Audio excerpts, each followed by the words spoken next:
So we'll come back to this. Can we follow the path? Can we see a kayak and follow the path? Oh, sure. Because this is where you get your inspiration. Mm-hmm. Yeah. So I'm just going to follow you. Okay. There. So there's the kayak. Take the kayak. It's up to you. Well, it's only if you'd like to. Other than that, yeah. It's easy as pie. Okay. Oh my goodness, Catherine. It's like walking the dog.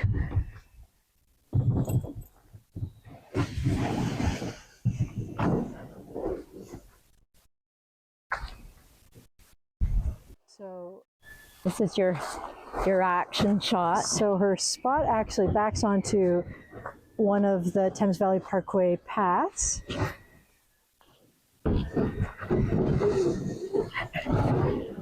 And right down onto the river.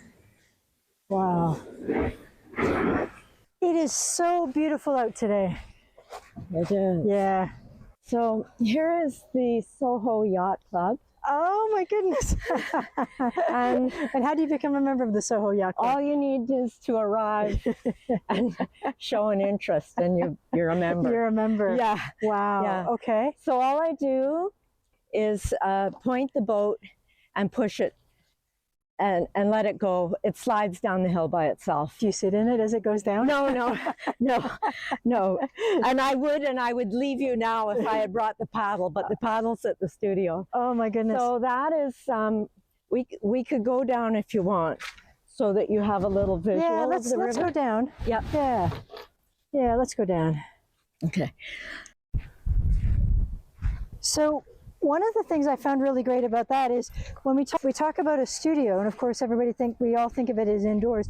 Your studio is, and your inspiration is right outside the doors. It's right here. Yeah. It's right here. Yeah. Oh, there's the Soho Yacht Club. Yeah. And here's the beautiful trees. Yeah. Now you probably can't, but I can send you lots of photographs of that. You can see the reflection. Yeah. Right now the reflection is not like a mirror. Yeah. Because first where the light is, but also it's range. So it gets murky. It goes brown. And when there's bright blue sky, you still get, even when it's brown, you still get really vivid reflections, but not when the light is behind the trees. Yeah, but you know what? They're still beautiful. Oh, it's fantastic. Yeah. It's completely fantastic. This is really interesting. This is the historical stretch of the London Boat Club. From 1860. So John Labatt and his friends, they all had boats. Yeah. And the little waterfall that's over on the other side, that was there. Yeah. So that's why our water here is deep enough to paddle. Yeah. Otherwise it would just be like a rocks. stream. Yeah. And they used to paddle up to the other side of the Wellington Street Bridge, which is called the Clark Bridge, and that's what it was called then. And they used to have regattas. So 24th of May, they would have boat races here. And the whole population of London would turn up and sit on the banks here. So I would love to reenact it with everybody in Victorian dress and lots to drink and lots of boats. So I'm... London Historical Society. Well, they're totally the people I want. But it's very hard, and the trouble with the 24th of May is you never know what kind of weather you're going to get. Course. Right? Yeah. And so, of course. So I paddle up to the old Victoria Hospital grounds, and one of the things I discovered is that the bottom of the hill there is the original cricket pitch. Oh, okay. Top secret cricket pitch. It's still there. So, like with the wickets and everything, and or just well, they bring their wickets. Oh, right? so people But play there, yeah. Yeah, yeah. Oh, okay. Yeah. And so this is the oldest part of London. My house on Clarence, where the studio is, that's the last house in London. That's that's the end of Clarence Street. Yeah, it's 1880. That's the end of town. Wow. Okay. Yeah. Yeah, this is great. Man, I can see. So we're outside Catherine's studio. There she was putting her kayak away. But this is also, yeah, you were going to show me some of the trees that you were painting. Oh, this tree that I'm painting, yeah, is wow. This tree here. So the thing about this tree is whenever I paint it, it always goes off the top of the canvas because it's so big. Yeah. And in the summer, you can only see little bits of the branches. And when the leaves all fall, it's got a gnarly, undulating but it's set of beautiful. branches. It's incredibly beautiful. What kind of tree is it? It's a sweet loaf. Eric kind of heaven. Eric is a tree guy, so he planted all these trees. Okay. So it was just pavement. Put down the sods, the grass, got basically your own little heaven. He didn't believe in sod. So I had to I put a request in for some sod, and he thought that was really wimpy. He grew it then. He had much wilder ideas than a lawn. So can we go back in the studio just very quick? Yeah, that'd be awesome. Thank you. So it's true. We're just saying you didn't expect to take me down to the river, but it's like it was beautiful and fascinating. Yeah. Right? You know, and it does inform the work that you're doing, because there's lots of times you'll have a beautiful tree and then there'll be somebody dragging a kayak or canoe in the middle of it, right? That's true. Well, no, but that's because that speaks to, like, not just your experience, but it speaks to the beauty that's here. I think I think Londoners don't realize how beautiful London is. Yeah. I go down there and there's nobody. It's like the middle, this is essentially downtown. We're downtown. We're between Richmond and Wellington. Yep. And we're just at South Street. Yep. And it's, it's an 11-minute walk to Via Station. Yep. This is downtown. Yeah. And it's invisible. Yeah. And you were saying that this is the last house in the original downtown. Yeah, this is in the 1880 fire insurance maps. Yeah. That house is the very last one. Yeah. Is the very end. Yeah. And across the street is a really old house that looks like nothing on the outside. And it's Amanda Guelph's house. And she was the 18th illegitimate daughter of King George III. Really? Yeah. Okay, wow. So that house was built in 1860 and she died in 1867. Wow, okay. Wow. So, a little bit of heaven where, we don't appreciate the beauty we have in terms of some of the green spaces, but also the beauty of the river as it flows through. Right? Yeah. I know that it wasn't always that way, obviously. It often looks pretty grungy when you look at it from a bridge and you're looking down. Yeah. But when you're on it, when you're down floating like a goose, you can see the beautiful shape and the woods. And it looks unchanged. Yeah, from when it was like 100 years ago. Yeah, or 10,000 years ago. It's just it's a river in a forest. Yeah. And it's still, when you're down there, you can't see any houses. Wow. Yeah. And you can't hear the traffic even though they're in the middle of downtown? You can hear the sirens just like just like at 2 o'clock. They're pretty clear. Yep. But still you're paddling and you don't know that you're like you're in the midst of the city, which is kind of amazing. It's as if you've gone way up north. Wow. Yeah, it's amazing. Wow. And one of the things about paddling is you only have to paddle one way and you get to float back. So you paddle upriver. I paddle up to the old Victoria Hospital site. Yeah. And then I just turn around and float back. Oh, wow. You don't put your like little tent in someplace and No, thank you. Trip, No, that's good.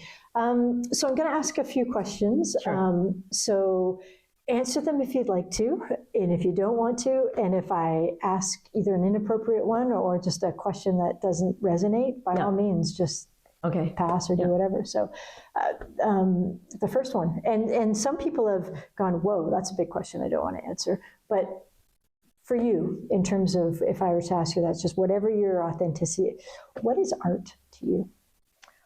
Oh, that's such a good question. Yeah. I've been trying to figure that out for years. Well, I know. Art, I think what it is just trying to explore things that you feel, at least for me. So it's a way of creating a kind of a metaphor for what's going on in your head. Mm-hmm. And I really don't know what that means, except that when I'm painting, I'm not thinking hard about anything. I'm just in a place. And when I'm done, the painting, if it's any good, brings that energy. And for some reason, other people can feel the same thing when they look at it. Right, and they feel the same thing, and they get either inspired or they find sereneness in it in many ways. Yeah. And is that kind of what you're striving for, or is it you're not actually striving for anything? You're just looking at the painting. I'm trying to explore. Yeah. So when I finish a painting, I feel as if I've done all I can do.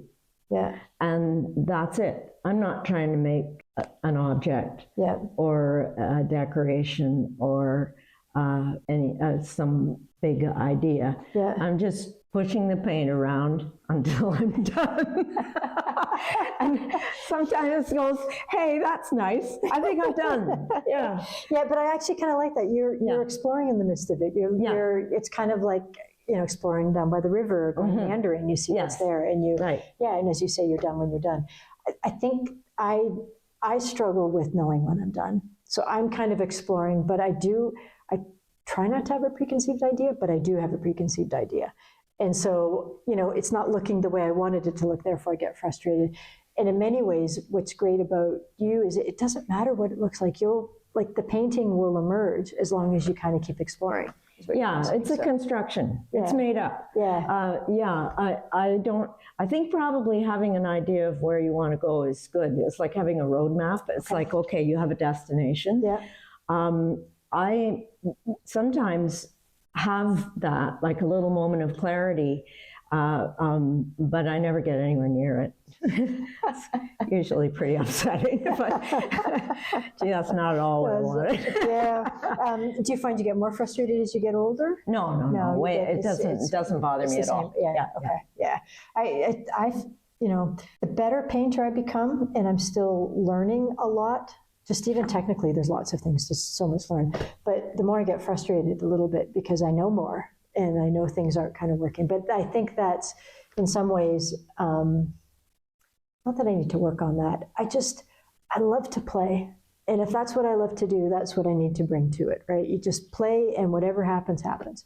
It's not a product, right? I think that's really important. It's not a product. And I find when I look at some people's work, it's painfully a product. And sometimes they still hit it out of the park, and I'm really happy for them. But the message it's sending me is I'm a product, and I don't enjoy that. Yeah. Other people, art is different things to different people, right? Exactly. Yeah. So it really doesn't matter. Right. It's what we kind of the journey we're on, or what we think. And I think that's sort of the difficulty at times when we go, what is art? Because it is different things to different people. Like there's not one, like there should never be one answer. Yeah. But then how do you determine what's good and what's not? If it's so relative. I don't know how much that matters. Yeah. Like, is it good? That's a kind of a judgment thing. Yeah. And that's part of the whole history of, hierarchies and power and judgment and, this isn't good enough. And so leaving that behind is really important. It's like if you have children and you're asking them to make up stories, you don't tell them, well, that's not good enough. Right. So that's part of that whole thing of when I was going to ask you, hey, what does success mean to you? That's just for you. That's part of that hierarchy. It doesn't actually matter. Yeah, It's the wrong question. success is a really silly topic, I think. Yeah. So what would be a better word? Because for instance, what success to me is going into the studio and painting. Yeah, that's success. That's success. Yeah. Doesn't matter. We're here. We showed up. Yeah. So yeah, you celebrate that and enjoy being in the present. Yeah. So maybe that's So what do you celebrate? Maybe that's a better question. So what do you celebrate about? Surprise. I had a lovely experience this week visiting a friend who had a couple of paintings of mine in her house, and they were way better than I couldn't remember painting them, and they were way better than anything I've painted in years. And I thought, oh, that's nice. I should try doing one of those again. Oh, wow. So you were surprised. Well, you weren't surprised by the memory if you didn't remember painting them. Oh, no, I mean, I totally recognize them. Okay. It's like an old pair of running shoes. Oh, yeah, I know. Those are mine. But just seeing them after many years and realizing that they're good. Yeah, it's kind of like a child coming home, you mean, or just? Oh, yeah, maybe. It's like a long lost friend. Turned out. Yeah, you turned. I did okay. I didn't think you would. Oh, that's so funny. That's hilarious. Yeah, of course. So one of the questions, because of course, when we talk about art, we talk about a visual language, and we talk about colors and meanings. You've already told us what your favorite color is, which is great. But do you have a color or an image or something that, and I don't say that you don't like, but that you don't respond to, or you don't appreciate, like doesn't resonate with you? Well, I wouldn't say a particular color, but when I've been mixing colors and it gets muddied, that's when I know, okay, that's not gonna. I don't usually mix colors very much, or on purpose. I don't introduce a third color. It's usually, I'm very simple. I just do two colors? Yeah. Okay. And that's interesting. Yeah, and I have my favorites. And they're my go-to favorites, and they always have been. Right. So the things that I vary are the intensity. Okay. So some of my favorite colors, you can thin it and thin it and thin it, and it's still lush and beautiful and powerful. Yeah. So that's a color. Color is a wonderful thing, but I'm very primitive, Yeah, but I wouldn't primitive. You're very simple. In terms of the things. Yeah, I don't have very fancy recipes. They're really, really simple. What's interesting is to look at the colors that some of the, like Gauguin had to take just a very few colors when he went to Tahiti, and he would send emergency letters to please get me some I thought he mixed ochre. His own. Didn't he mix his own? Sure, most of them did. Yeah. But if you ran out of the thing you were mixing, like ochre, you need more ochre powder. Where do you get it from? France, right? And he's in Tahiti. Yeah. Well, anyway, it's very interesting when I remember being completely stunned when I read his list of colors, and I thought, well, those are my colors. Though when I think about Gauguin's paintings, they tend to be more of the red and the salmon side. Yellow. Oh, was he ever great at yellow? Yeah.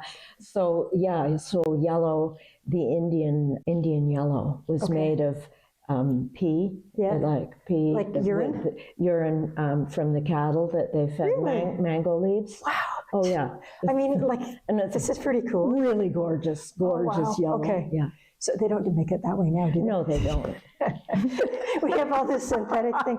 It's funny. It's funny when you read about what artists before used to have to go through to actually make their colors. Yes. Or even things like the invention of the paint tube. Which allowed them to get out where they weren't able to do that before. I mean, it's marvelous. Yeah.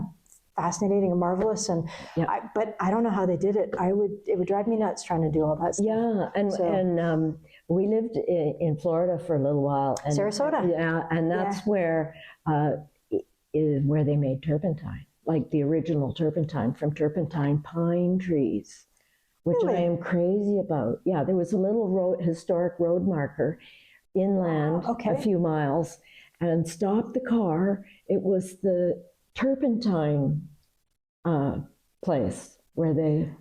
I have no idea how they did it, and I loved living there because I had lots of turpentine. There's no shortage. You can't get it now. It's very difficult. Yeah, and Sarasota as an artist would be a wonderful place to be with, you know, all the well, art there were yes, Ringling School of Arts and Ringling Museum. Yeah, it was gorgeous. Yeah, and the colors and just and you can paint. I had a studio that was outside. So all my paint, this was all outside, and I would just lift the flap and go. With a live oak to paint all the time. So with something, how does oil paint do when it's really hot? Fine, totally fine. It's lovely. It's lovely. Yeah. You know, the last question I might have, which would be one of those questions that you wouldn't really want to answer. Okay. But I'm going to ask anyway. Okay, so is there somebody or a group who inspires you or do you, like when someone's learning, they learn to look at other people's art, right? Mm-hmm. To see what they respond to. You kind of are taught to copy a bit so you can learn technique. Sure, you learn the language. You learn the language and then you go off. But is there one or two or living or dead people that kind of are just, there's endless lists of people that would be. So if I were to ask you who you wanted to have one person, you wouldn't. You want to have a party. No, yeah, totally. You want to have a party. You'd want to have the music going and a rave. It truly, when I lived in Toronto and studied with the people that were from Av Isaac's gallery, that was very much like that. So Graham Coftry was a beautiful painter. Robert Markle, Gord Rayner.